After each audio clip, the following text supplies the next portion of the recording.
마치며 마지막으로 몇 가지 생각을 여러분과 나누고 싶다. 내가 이 책을 쓴 가장 큰 이유이자 이 책이 2000년 이래 베스트셀러 자리를 지킬 수 있었던 이유는 금융지능을 높이면 삶의 많은 문제들을 해결할 수 있기 때문이다. 돈에 대한 훈련을 받지 못한 우리는 너무나도 자주 일반적인 공식을 이용해 삶을 이끌어 나간다. 열심히 일하고 돈을 모으고 대출을 받고 지나친 세금을 내는 것이다. 오늘날 우리에게는 그 어느 때보다도 좋은 정보가 필요하다. 오늘날 많은 젊은 가족들이 직면하고 있는 재정적인 문제에 관해 다음 이야기를 예를 들어보겠다. 자식들에게 좋은 교육을 제공하고 퇴직 후의 삶을 준비하려면 어떻게 해야 할까? 우리는 열심히 일하는 것이 아니라 금융지능을 사용해야 한다. 어느 날 내 친구 하나가 불평을 하고 있었다. 내 자녀의 대학 등록금을 마련하기가 너무 어렵다는 것이었다. 그는 매달 등록금 펀드에 $300를 붓고 있었는데 그래서 지금까지 모은 돈은 고작 12,000달러였다. 마지가 지금 6살이니 앞으로 저축을 할 수 있는 기한은 12년이었다. 당시 피닉스 지역의 부동산 시장은 끔찍한 수준이었다. 사람들은 집을 거의 공짜나 다름없는 가격으로 팔아치우고 있었다. 나는 친구에게 그가 모은 돈으로 집을 한 채 사라고 권유했다. 그는 그 말에 솔깃해했고 우리는 가능성을 의논하기 시작했다. 친구의 가장 큰 고민거리는 이미 최대 한달까지 대출받은 상태라 집을 한 채 더 구입하기 위해 은행에서 융자를 받을 수가 없다는 것이었다. 나는 은행 말고도 돈을 마련할 수 있는 다른 통로가 있다고 친구를 안심시켰다. 우리는 2주 동안 우리의 기준에 맞는 집을 찾아 돌아다녔다. 그런 집들이 워낙 많은지라 쇼핑은 즐거웠다. 마침내 우리는 상당히 좋은 동네에서 침실 3개에 욕실 2개가 딸린 집을 한 채 발견했다. 집주인은 정리해고를 당해 집을 빨리 팔아야 했다. 그러나 가족들과 함께 새로운 직장이 있는 캘리포니아로 옮길 수 있기 때문이었다. 집주인은 102,000달러를 요구했지만 우리는 79,000달러를 제안했다. 그는 즉시 우리의 제안을 받아들였고 10%의 선불금을 받고 융자를 인계하는 데 동의했다. 즉 내 친구는 7,900만 달러면 내면 된다는 의미였다. 집주인이 이사를 가자마자 친구는 집을 세놓았다. 융자금을 포함해 모든 비용을 지출한 후에도 내 친구는 매달 약 125달러를 손에 넣을 수 있었다. 친구의 계획은 12년 동안 집을 가지고 있으면서 매달 수입으로 들어온 125달러를 보태 융자금을 더 빨리 갚는 것이었다.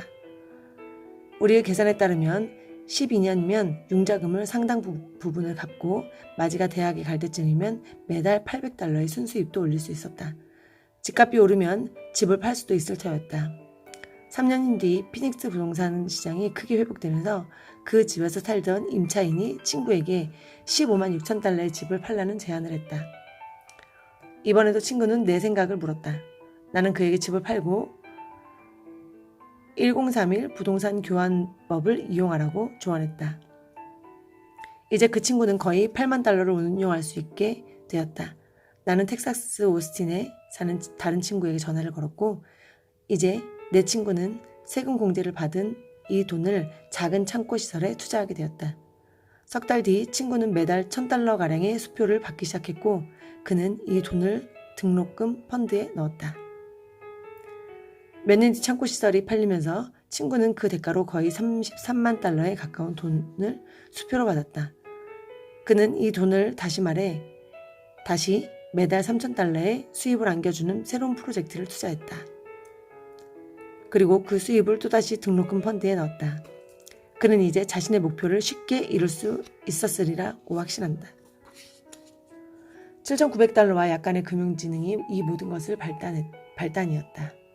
친구의 자녀들은 원하는 교육을 받을 수 있게 되었고 내 친구는 법적 기구의 보호를 받는 자산을 이용해 노후를 준비할 것이다. 이 성공적인 투자 전략 때문에 그는 일찍 은퇴할 수 있을 것이다. 이 책을 읽어준 독자들에게 감사한다. 이 책이 돈이 나를 위해 일하게 하는 방법에 관해 충분한 통찰력을 제시해 주었기를 바란다. 오늘날 우리는 살아남기 위해서라도 높은 금융지능이 필요하다. 돈이 있어야 돈을 번다는 생각은 돈에 관해 잘 알지 못하는 사람들의 생각이다. 그들이 지적이지 못하다는 것은 아니다. 단지 그들이 돈이 돈을 만드는 과학을 배우지 않았을 뿐이다. 돈은 아이디어에서 불과한다. 더 많은 돈을 원한다면 사고방식을 바꾸라. 자수성가한 사람들은 모두 하나의 아이디어를 가지고 작게 시작해 뭔가 큰 것으로 바꾼 이들이다. 투자에도 똑같은 법칙이 적용된다. 단 몇 달러로 시작해 그것을 뭔가 큰 것으로 불릴 수 있는 것이다. 나는 평생 동안 한 방을 추구하거나 많은 돈을 모은 뒤에야 큰 거리를 뛰어들려고 하는 사람들을 수없이 만났다. 하지만 내가 보기에 그건 어리석은 짓이다. 나는 별로 현명하지 않은 투자가들이 많은 달걀을 한 거래에 집중시켜 순식간에 잃어버리는 모습도 자주 봤다. 그들은 일꾼으로서는 훌륭할지 몰라도 좋은 투자가는 아니었다. 돈에 관한 교육과 지혜가 중요하다. 일찌감치 시작하라. 책을 사고 세미나를 들으라. 연습하라. 작게 시작하라. 나는 5,000달러의 현금을 100만 달러짜리 자산으로 바꿔 6년도 안 되어 매달 5,000달러의 현금 흐름을 만들어냈다. 하지만 나는 아주 어렸을 때부터 배움을 시작했다. 여러분도 배워야 한다. 별로 어렵지도 않다. 사실 일단 익숙해지기만 하면 쉽게 느껴질 것이다. 내 요점이 분명히 전해졌으리라 믿는다. 당신 머릿속에 있는 것이 당신 손에 들어오는 것을 결정한다. 돈은 아이디어에 불과한다. 생각하라. 그러면 부자가 되리라. 라는 기가 막힌 제목의 책이 있다. 열심히 일하라. 그러면 부자가 되리라가 아니다. 돈이 자신을 위해 일하게 하는 방법을 배우라. 그러면 삶이 더욱 쉽고 행복해질 것이다. 이제는 안전하게 해서는 안 된다. 똑똑하게 하라. 3가지 종류의 수입. 회계 분야에서는 수입을 3가지 종류로 구분한다. 근로소득, 투자소득, 수동적 소득. 내게 학교에 가서 좋은 성적을 얻고 안전한 직장을 얻어라 라고 말한 가난한 아버지는 근로소득을 권하는 것이었다. 부자들은 돈을 위해 일하지 않는다. 돈이 자신을 위해 일하게 하지 라고 말한 부자 아버지는 투자소득과 수동적 소득을 이야기하고 있었다. 수동적 소득은 대부분의 경우 부동산 투자에서 파생되는 수입이다. 투자소득은 주식이나 채권과 같은 명목 자산에서 비롯된다. 빌 게이츠를 세계의 최고의 부자로 만들어준 것은 근로소득이 아니라 투자소득이다. 부자 아버지는 이렇게 말하곤 했다. 부자가 되는 비결은 근로소득을 최대한 빨리 투자소득이나 수동적 소득으로 바꾸는 데 있지. 또 이렇게도 말했다. 근로소득의 세금이 가장 높고 세금이 가장 덜 붙는 건 수동적 소득이다. 그것이 돈이 너를 위해 일하게 해야 하는 이유다. 정부는 돈이 너를 위해 일할 때보다 내가 열심히 일할 때 더 많은 세금을 부과하거든. 내 2번째 책인 부자 아빠 가난한 아빠 2에서 나는 비즈니스 세계를 구성하는 네 부류 사람들에 관해 설명한 바 있다. 그들은 바로 봉급 생활자, E와 자영업 및 전문직 종사자, S, 사업가, B, 투자가, I다. 대부분의 사람들은 학교에 가서 E와 S가 되는 법을 배운다. 이 책은 이 네 부류의 사람들이 지닌 차이점과 자신이 속한 영역을 바꿀 수 있는 방법에 관한 책이다. 사실 우리가 사용하는 상품들은 대부분 B와 I에 속한 이들이 만든 것이다. 부자아빠 시리즈의 3번째 책 부자 아빠의 투자 가이드는 근로소득을 투자소득과 수동적 소득으로 전환하는 것이 얼마나 중요한지 보다 구체적으로 기술한다. 부자 아버지는 이렇게 말하곤 했다. 진짜 투자가는 근로소득을 투자소득과 수동적 소득으로 바꾼다. 자기가 무슨 일을 하는지 잘 안다면 투자는 절대 위험한 것이 아니다. 그저 상식일 뿐이지. 재정적 자유를 얻는 비결. 재정적 자유를 성취하고 큰 재산을 모으는 비결은 근로소득을 투자 수동적 소득으로 전환할 수 있는데 능력에 달려있다. 부자 아버지는 마이크와 내게 이 기술을 가르치는데 많은 시간을 들였다. 이는 이런 능력 덕분에 내 아내 킴과 나는 경제적 자유를 성취했고 다시는 일할 필요가 없었다. 우리가 일을 계속한 이유는 그것을 선택했기 때문이다. 오늘날 우리는 부동산 투자 회사를 이용해 수동적 소득을 얻고 기업 공개와 사무 발행을 통해 투자 소득을 얻는다. 우리는 또한 일터로 돌아가 금융교육 회사를 열어 책과 게임을 만들었다. 우리 교재들은 부자 아버지가 내게 가르쳤던 기술들을 다른 사람들에게 가르치기 위한 것이다.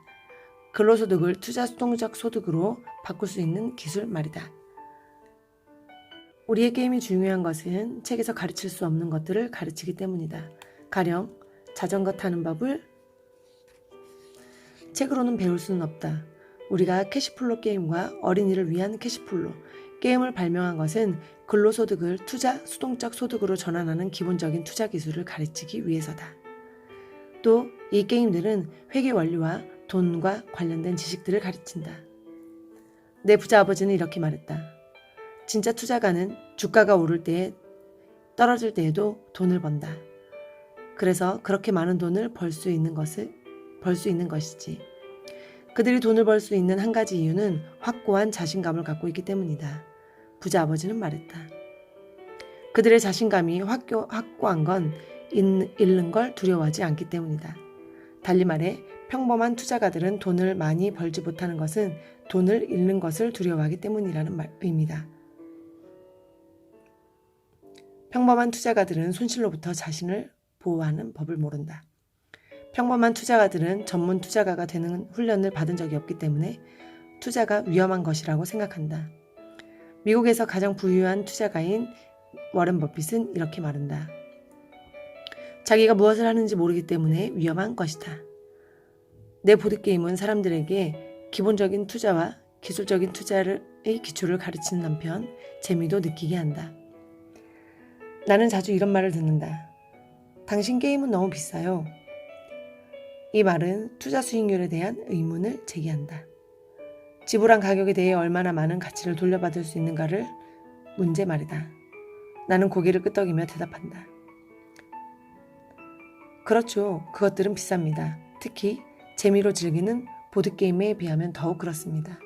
하지만 대학에 가고 평생 동안 열심히 일하면서 월급을 받고 많은 세금을 내고 그런 다음 투자, 시장에서 돈을 모두 잃고 빈털터리가 될까봐 걱정하는 인생에 비하면 별로 비싸지 않습니다.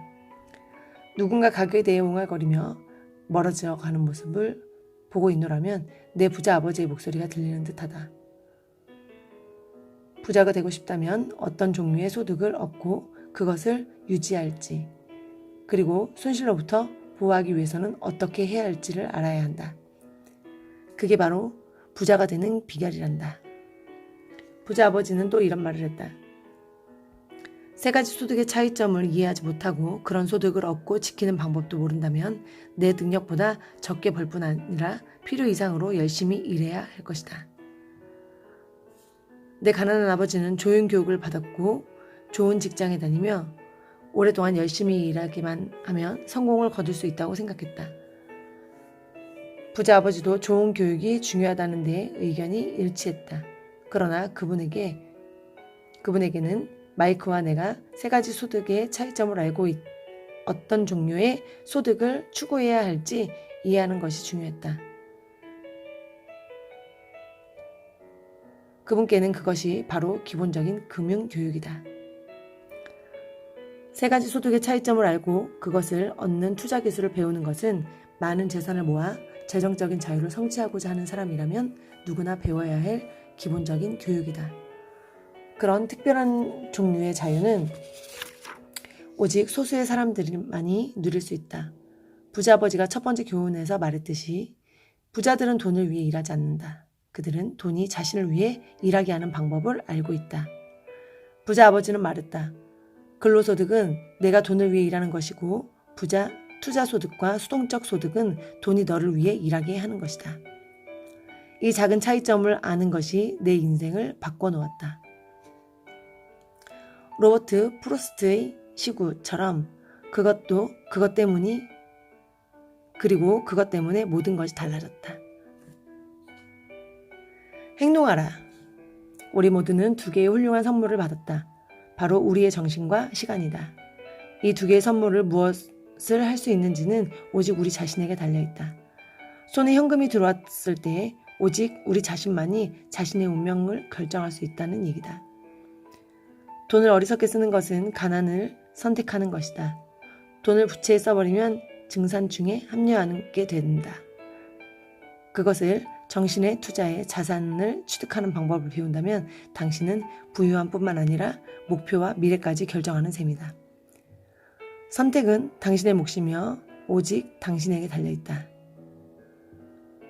매일매일 한 푼 한 푼을 어떻게 쓸지 선택할 때마다 당신은 부자나 중산층 또는 가난한 이가 되기로 결정하는 것이다. 이러한 지식을 당신의 자녀들에게 나눠주기로 선택하라. 그 아이들이 앞으로 마주하게 될 세상에 대비할 수 있도록 선택하라. 당신 말고는 아무도 이 일을 할 수 없다. 지금 당장의 선택이 당신과 당신 아이들의 미래를 결정한다. 삶이라는 이 근사한 선물을 부유하고 행복하게 즐기길 바란다. 로버트 키요사키.